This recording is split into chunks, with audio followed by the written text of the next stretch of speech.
तुलसी जी को केवल एक सामान्य पौधा नहीं समझना चाहिए, वह तो मोक्षदायिनी है।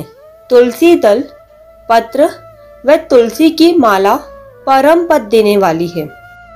वृंदावन की गोपियां कहती हैं कि तुलसी जी तो कल्याण करने वाली हैं और श्री गोविंद जी के श्री चरणों की प्रिया हैं। जीव का कल्याण करने की सामर्थ्य यदि किसी में है तो वो तुलसी जी में है।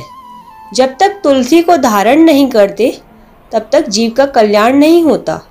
कितने भी सोने चांदी के आभूषण पहन ले, सबसे दुर्लभ कोहिनूर का पूरा हार भी क्यों ना पहन ले, लेकिन कल्याण होने वाला नहीं है। और अगर मरते समय तुलसी का एक दाना या तुलसी दल भी अगर मुख में है तो पक्की गारंटी है कि जीव कभी भी नरक में नहीं जाएगा। इतनी महिमा है तुलसी जी की।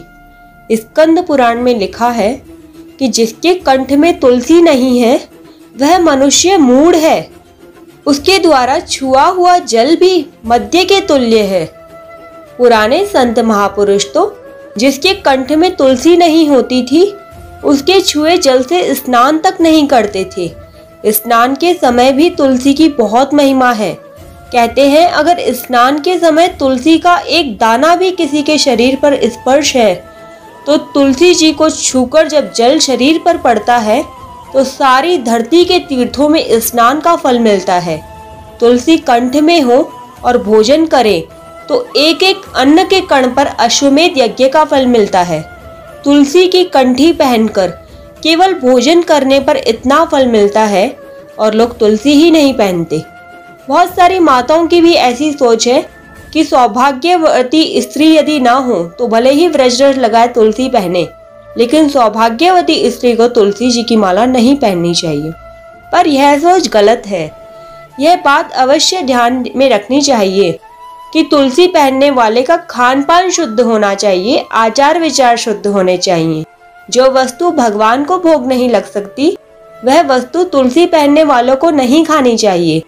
भगवान को भोग तभी स्वीकार होता है जब तुलसी दल भोग में होता है, अतः तुलसी दल भगवान के भोग में जरूर रखना चाहिए।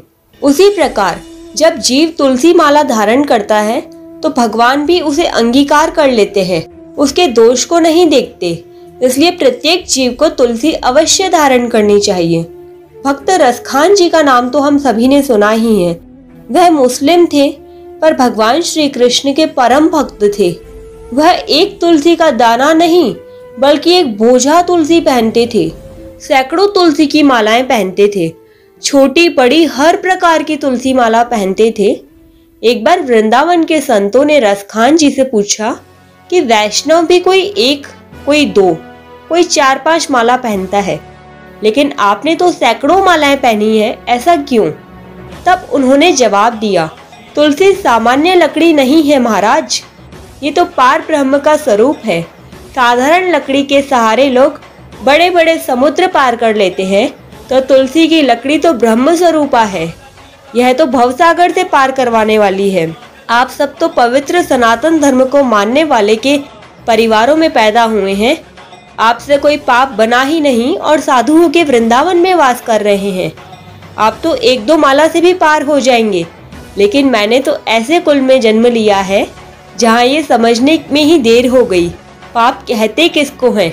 हमारे पास और कोई साधन तो नहीं है, इसलिए हम तो तुलसी जी के सहारे ही भवसागर से पार उतरेंगे।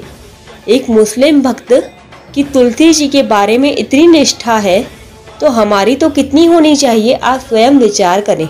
श्री गोपीनाथ जी महाराज मंदिर जो कि जयपुर में है, वहाँ श्री मधु गोस्वामी जी ने उनको प्रकट किया। श्री मधु पंडित जी का वस्त्र श्री गोपीनाथ जी जयपुर में दर्शनार्थ रखा है, जो तुलसी जी से बना हुआ है।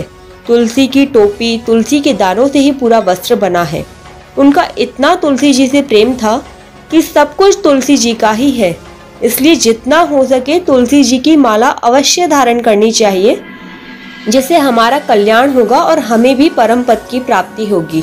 पर तुलसी धारण करने वाले को ऐसी वस्तु कभी भी भोजन में नहीं खानी चाहिए जो ठाकुर जी को प्रिय नहीं है।